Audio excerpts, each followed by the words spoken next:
Chapter 7. The 19th century. Germany. The great reconstructors of the world, analogous to the first philosophers of antiquity. Great general systems.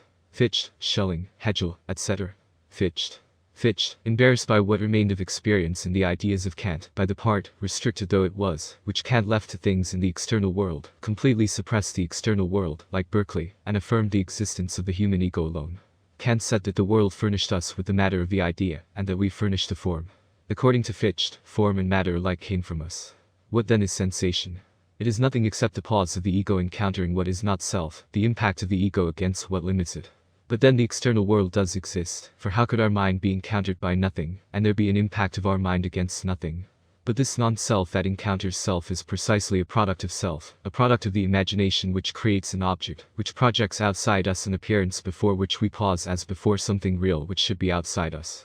This theory is very difficult to understand, but indicates a very fine effort of the mind. Yet outside ourselves is there anything? There is pure spirit, God. What is God?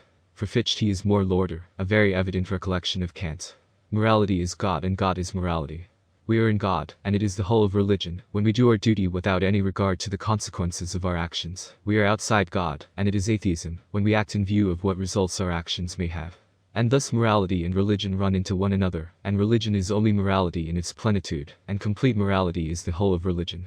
The holy, the beautiful, and the good are the immediate apparition if it could be in us of the essence of God. Schelling desired to correct what, according to him, was too radical in the idealism of Fichte. He restored the external world. For him the non-ego and the ego both exist, and the two are nature which is the object in the world regarded by man, the subject when it regards man, subject and object according to the case, in itself and in its totality neither subject nor object, but absolute, unlimited, indeterminate. Confronting this world, that is nature and man, there is another world which is God. God is the infinite and the perfect, and particularly the perfect and infinite will. The world that we know is a debasement from that without our being able to conceive how the perfect can be degraded, and how an emanation of the perfect can be imperfect, and how the non-being can come out of being, since relatively to the infinite, the finite has no existence, and relatively to perfection, the imperfect is nothing. It appears however that it is thus, and that the world is an emanation of God in which he degrades himself and a degradation of God, such that it opposes itself to him is nothing to everything. It is a fall. The fall of man in the scriptures may give an idea, however distant, of that. Hegel, a contemporary of Schelling, and often in contradiction to him, is the philosopher of becoming and of the idea which always becomes something.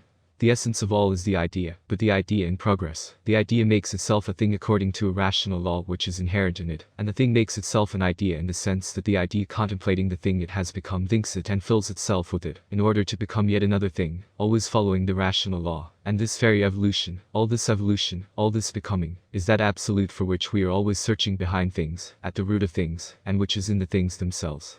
The rationally active is everything, and activity and reality are synonyms, and all reality is active, and what is not active is not real, and what is not active has no existence.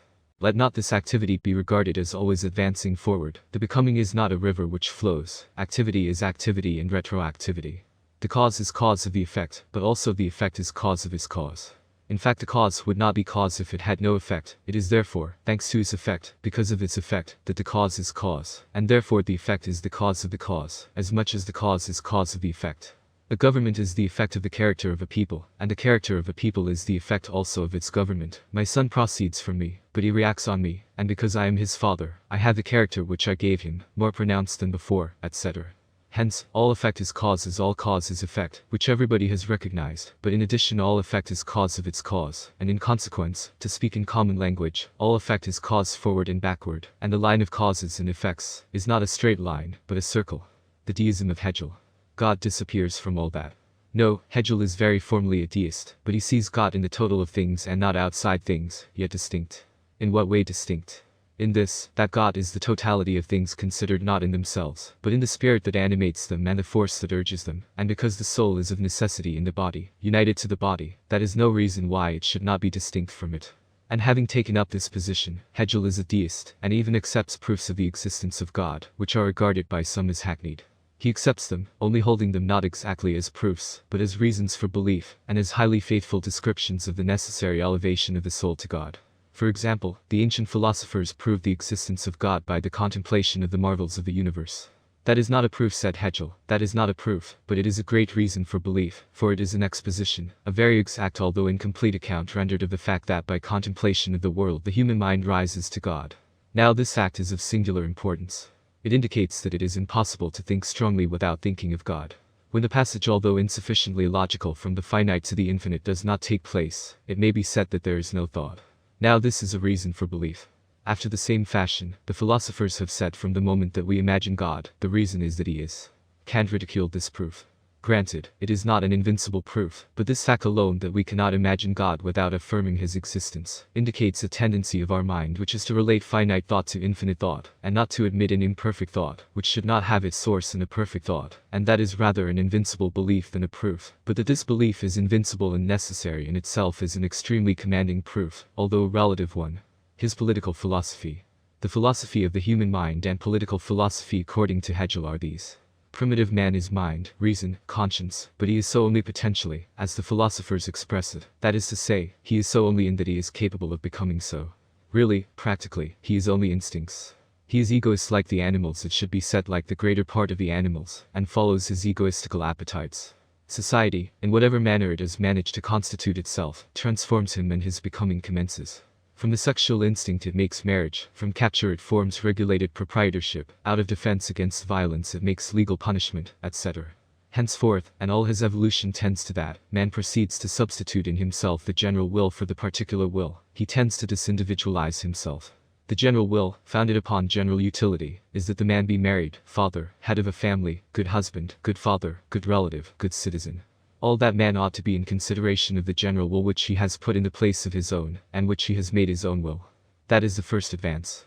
It is realized, always imperfectly, in the smallest societies, in the cities, in the little Greek republics, for example. Here is the second advance. By war, by conquest, by annexations, by more gentle means when possible, the stronger cities subdue the weaker, and the great state is created. The great state has a more important part than the city. It continues to substitute the general will for the particular wills, but, in addition, it is an idea, a great civilizing idea, benevolent, elevating, aggrandizing, to which private interests must and should be sacrificed. Such were the Romans who considered themselves, not without reason, as the legislators and civilizers of the world. The ideal form of state. Putting aside for a while the continuation of this subject, what political form should the great state take to conform to its destiny? Assuredly the monarchical form, for the republican form is always too individualist. To Hegel, the Greeks and even the Romans seem to have conceded too much to individual liberty, or to the interests of class, of caste. They possessed an imperfect idea of the rights and functions of the state. The ideal form of the state is monarchy. It is necessary for the state to be contracted, gathered up, and personified in a prince who can be personally loved, who can be reverenced, which is precisely what is needed. These great states are only really great if they possess strong cohesion. It is therefore necessary that they should be nationalities, as it is called, that is, that they should be inwardly very united and highly homogeneous by community of race, religion, customs, language, etc. The idea to be realized by a state can only be accomplished if there be a sufficient community of ideas in the people constituting it. However, the great state will be able to, and even ought to, conquer and annex the small ones, in order to become stronger and more capable, being stronger, of realizing its idea. Only this should be done merely when it is certain or clearly apparent that it represents an idea as against a people which does not, or that it presents a better, greater, and nobler idea than that represented by the people it attacks. War. But, as each people will always find its own idea finer than that of another, how is this to be recognized? By victory itself. It is victory which proves that a people was stronger than another. Not only stronger materially but representing a greater, more practical, more fruitful idea than the other, for it is precisely the idea which supports a people and renders it strong. Thus, victory is the sign of the moral superiority of a people, and in consequence force indicates where right is and is indistinguishable from right itself, and we must not say, as may already perhaps have been said, might excels right, but might is right or right is might. For example, Hegel might have said, France was apparently within her rights in endeavoring to conquer Europe from 1792 to 1815, for she represented an idea, the revolutionary idea, which she might consider, and which many besides the French did consider, an advance and a civilizing idea, but she was beaten, which proves that the idea was false. And before this demonstration by events, is it not true that the republican or Caesarian idea is inferior to that of traditional monarchy? Hegel would certainly have reasoned thus on this point. Therefore war is eternal and must be so. It is history itself, being the condition of history. It is even the evolution of humanity, being the condition of that evolution. Therefore, it is divine. only it is purifying itself. Formerly men only fought, or practically always, from ambition. Now wars are waged for principles, to effect the triumph of an idea which has a future, and which contains the future, over one that is out of date and decayed. The future will see a succession of the triumphs of might which, by definition, will be triumphs of right, and which will be triumphs of increasingly fine ideas over ideas that are barbarous and justly condemned to perish. Hegel has exercised great influence on the ideas of the German people, both in internal and external politics, art, science, and religion. The ideas of Hegel on art, science, and religion are the following. Under the shelter of the state which is necessary for their peaceful development in security and liberty, science, literature, art, and religion pursue aims not superior to, but other than those of the state. They seek, without attaching the individual from the society, to unite him to the whole world.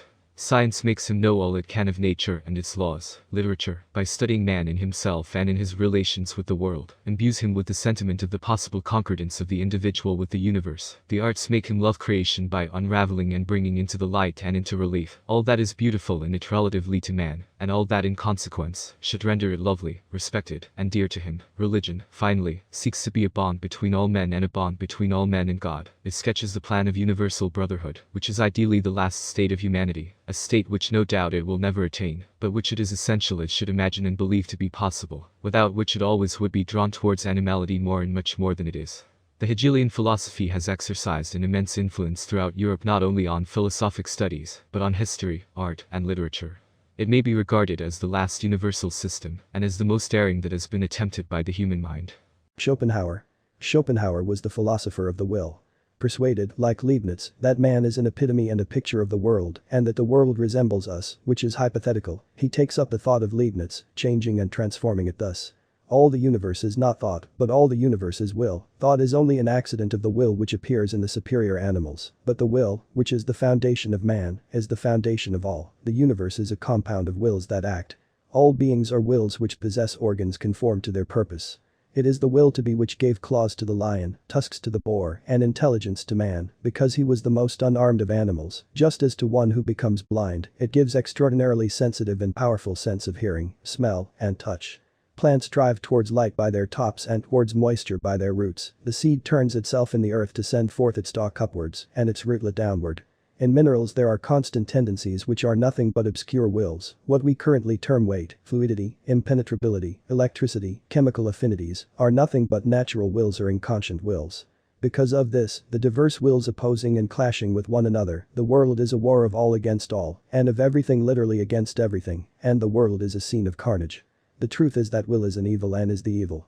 What is needed for happiness is to kill the will, to destroy the wish to be. But this would be the end of existence. And in fact to be no more or not to be at all is the true happiness, and it would be necessary to blow up the whole world in an explosion for it to escape unhappiness. At least, as Buddhism desired and, in some degree, though less, Christianity also, it is necessary to make an approach to death by a kind of reduction to the absolute minimum of will, by detachment and renunciation, pushed as far as can be. Nietzsche. A very respectful but highly independent and untractable pupil of Schopenhauer, Nietzsche turns Schopenhauer inside out as it were, saying, yes, assuredly the will to be is everything, but precisely because of that it is essential not to oppose but to follow it, and to follow it as far as it will lead us. But is it not true that it will lead to suffering? Be sure of that, but in suffering there is an intoxication of pain which is quite comprehensible, for it is the intoxication of the will in action, and this intoxication is an enjoyment too and in any case a good thing, for it is the end to which we are urged by our nature compassed of will and of hunger for existence. Now wisdom, like happiness, is to follow our nature. The happiness and wisdom of man is to obey his will for power, as the wisdom and happiness of water is to flow towards the sea.